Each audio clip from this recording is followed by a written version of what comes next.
Okay, hello students.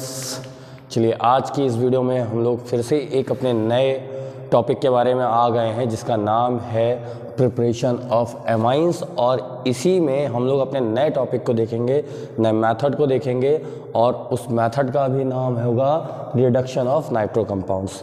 हम लोगों ने लास्ट क्लास में जाना था कि क्या होता है रिडक्शन ऑफ एमाइड्स, एमाइड का रिडक्शन कैसे करते हैं, उसका क्या नाम रिडक्शन का मैकेनिज्म क्या होता है, वो सारी चीज़ें हम लोगों ने इस वीडियो में जाना था, लास्ट वीडियो में जाना था, ठीक है ना। तो उस वीडियो में आई होप आप लोगों को सारी चीज़ें समझ में आ गई होंगी और उन वीडियोस को एक बार अगर आप देखेंगे और उनसे आप कि जो रिएक्शंस हैं अपने बुक में रिएक्शंस लगा सकते हैं। अगर रिएक्शन लगाने में कोई प्रॉब्लम आ रही है तो एक बार आप उन्हें फिर से देखिएगा और अगर नहीं आता है तो फिर आप मुझे कमेंट करके बताइएगा। क्लियर? तो चलिए शुरुआत करते हैं अपनी नई वीडियो पर जिसका नाम है रिडक्शन ऑफ नाइट्रो कंपाउंड। अब ये नाइट्रो कंपाउंड्स क्या होते हैं? नाइट्रो कंपाउंड्स का मतलब होता है ऐसे कंपाउंड्स जिनमें कौन सा ग्रुप लगा हो? NO2 ग्रुप लगा हो। NO2 ग्रुप लगा हो उन्हें कहा जाता है नाइट्रो कंपाउंड्स। अब ये नाइट्रो कंपाउंड्स होते क्या हैं जनरली, इसे ही हमने एक्सप्लेन कर दिया। अब जब ये रिएक्शन को हम देखते हैं तो इस रिएक्शन पे याद रखिएगा, इस रिएक्शन में क्या होता है, आप रिडक्शन करा रहे हैं, आप इसका अगर रिएक्शन लिखें तो कुछ इस तरीके का रिएक्शन कंपाउंड होता है RNO2 और इस सबस्ट्रेट में, इस रिएजेंट में अब क्या होगा यहाँ पर आप देखिएगा, यहाँ पर O2 लगा हुआ है, ठीक है ना, यहाँ पर O2 लगा हुआ है। तो अब जब ये RO2 होता है ये ऑक्सीजन रिमूव हो जाएगा, समझिएगा, ये ऑक्सीजन रिमूव हो जाएगा और ये किस में कन्वर्ट हो जाएगा? ये कन्वर्ट हो जाएगा RNH2 में। किस में कन्वर्ट हो जाएगा? RNH2 में। क्लियर? फिर से समझिएगा, ये RNO2 किस में कन्वर्ट हो जाएगा? RNH2 में। अब ये जो RNH2 है, ये RNH2 क्या है? ये एक प्राइमरी एमाइन है। देखिएगा अभी तक हम लोगों ने जितने भी रिएक्शन किए हैं उसमें एक रिएक्शन को छोड़कर, जो कि अमोनोलिसिस की रिएक्शन थी, उस रिएक्शन को छोड़कर लगभग सारी रिएक्शंस में हमको क्या मिल रहा है? प्राइमरी एमाइन देखने को मिल रहा है। Is it clear? तो इस प्राइमरी एमाइन को आप हर रिएक्शन से ऑब्टेन कर सकते हैं, हर रिएक्शन से ऑब्टेन कर सकते हैं। बाद में आप इसके बहुत सारे टाइप्स बना सकते हैं with the help of ammonolysis. Now अब यहाँ पर रिएजेंट यहाँ पर हमारा सबस्ट्रेट तो यही है, बट रिएजेंट कौन कौन से यूज़ होने हैं वो देख लेते हैं। याद रखिएगा यहाँ पर दो रिएजेंट यूज़ होने हैं, 2 reagents can be used. First reagent will be used is hydrogen gas. Obvious सी बात है, यहाँ से ऑक्सीजन रिलीज हो रहा है और क्या आ रहा है? हाइड्रोजन आ रहा है। सीधी सी बात है, रिडक्शन हो रहा है। और रिडक्शन के लिए मैंने बताया ही था आपको कि ऑक्सीजन, समझ में आया, ऑक्सीजन रिमूव होगा, हाइड्रोजन ऐड होगा और ये किसकी प्रेजेंस में होगा? Lithium aluminium hydride.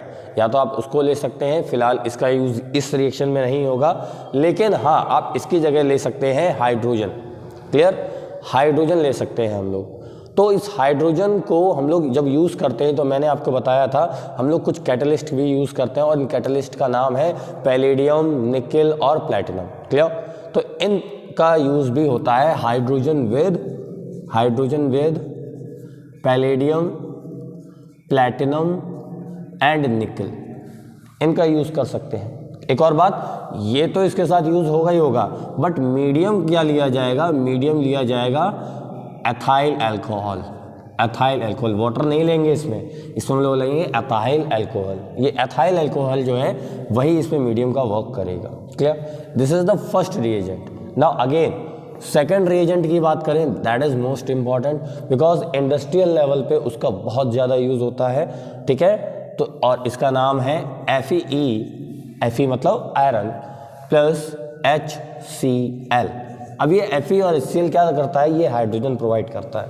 क्लियर? ये हाइड्रोजन प्रोवाइड करेगा, या इसकी जगह हम लोग Fe की जगह यूज़ कर सकते हैं Sn प्लस HCl। ये भी क्या होगा? ये जो टिन है ये HCl के साथ रिएक्ट करके हाइड्रोजन प्रोवाइड करेगा और नाइट्रो ग्रुप को किस में कन्वर्ट कर देगा? प्राइमरी एमाइन में। क्लियर? अब देखिएगा ये रिएक्शन होती है कैसे। चलिए एक एग्जांपल से स्टार्ट करते हैं। आज मैं इस रिएक्शन में आपको एग्जांपल दे रहा हूँ CH3 CH2 NH2। Now what is it? Sorry NO2। ये कंपाउंड है मेरे पास और इसकी रिएक्शन मैंने कराई किसके साथ? हाइड्रोजन गैस के साथ in the presence of platinum and also the medium is C2H5OH. Now here what we will get? Now we will get a CH3 CH2 NH2. We will get what? We will get alkanamine. Which type of alkanamine? It is ethanamine. Clear? It is ethanamine. Clear? तो ये एथेनामाइन बनता है इसमें। अगर हम aromatic amines की बात करें तो एरोमेटिक एमाइंस भी आप इस रिएक्शन की हेल्प से बना सकते हैं। देखिए कैसे। Now I have nitrobenzene, this is nitrobenzene. Clear? यहाँ पर हम अगर NO2 लगा दें so this is nitrobenzene.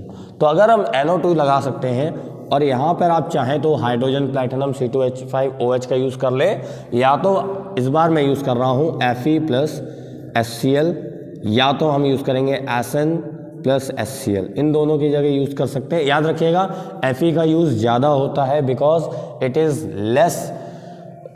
Less costly, I mean थोड़ा ही ज़्यादा महंगा पड़ता है, ज़्यादा नहीं। और इसके अलावा फिलहाल आप अगर आप इसको भी लिखना चाहें, चलिए मैं इसको भी लिख देता हूँ H2 with platinum, okay, comma C2H5OH। आप इनका भी यूज़ कर सकते हैं। ठीक है, आप दोनों में से किसी का भी यूज़ कर सकते हैं और इस केस में आपको मिलेगा एनिलीन। इस केस में क्या मिलेगा? एनिलीन मिलेगा। Now here you will get aniline. So I hope ये रिएक्शंस आपको समझ में आ गई होगी। यहाँ पर कुछ नहीं हुआ है, यहाँ पर केवल हाइड्रोजन ने ऑक्सीजन को रिमूव किया है और हमको क्या मिला है? एक प्राइमरी अमाइन देखने को मिला है, बस। ठीक है, और इसी रिएक्शन को आपको बस जानना है, लर्न करना है। इसका मैकेनिज्म इतना इम्पॉर्टेंट नहीं है, बट फिर भी अगर आप जानना चाहेंगे तो so I will explain this, but in this reaction you will have to read this. Okay, so for today आज की वीडियो में इतना ही रखते हैं।